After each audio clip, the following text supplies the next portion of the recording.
aujourd'hui, nous allons découvrir ce que c'est une anacrouse en musique. Qu'est-ce que c'est une anacrouse? C'est des thèmes que des gens entendent souvent, mais qui ne savent pas exactement qu'est-ce que ça veut dire. Une anacrouse. Alors, retenez que c'est très simple, ce n'est pas compliqué. Alors, lorsqu'on parle d'anacrouse en musique, tu regardes une partition et puis on dit que cette partition commence avec une anacrouse. Ça veut simplement dire que la partition ne commence pas sur le temps fort.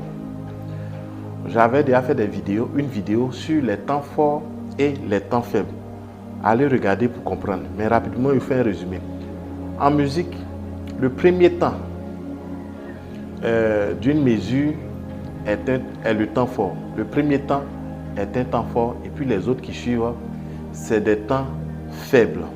Donc, lorsqu'on parle d'une anacrouse sur un chant ou sur une partition, ça veut simplement dire que ce chant ne commence pas sur le temps fort.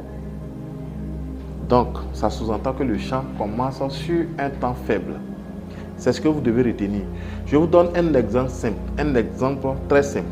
Lorsque vous regardez une partition, je prends une partition par exemple avec la mesure à 4 temps, c'est-à-dire vous voyez 4 au début de la portée. Lorsque vous regardez la partition, regardez bien la première mesure de la partition. Regardez bien la première mesure de la partition et puis essayez de compter le temps. Si dans la première mesure il y a 4 temps, c'est que cette partition ne commence pas avec une anacrouse, c'est que c'est complet, c'est correct, il n'y a pas d'anacrouse. Mais si vous regardez la partition et que dans la première mesure il n'y a pas 4 temps, soit il y a 2 temps, il y a 3 temps, ou bien il y a un seul temps dans la première mesure, c'est-à-dire que cette partition commence avec une anacrouse.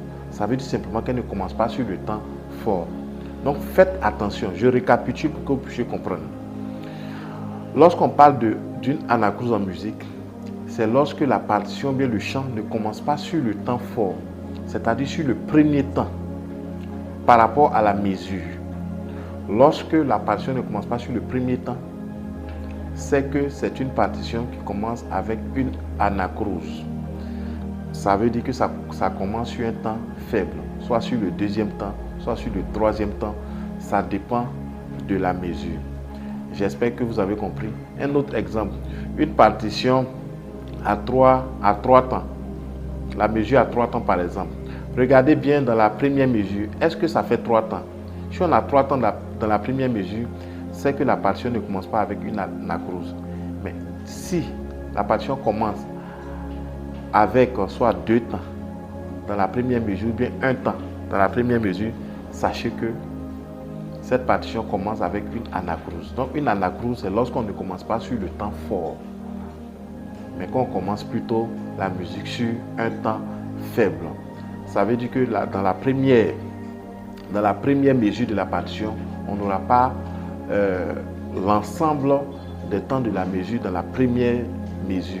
Il n'y aura pas le nombre de temps qu'il faut. J'espère que vous avez compris.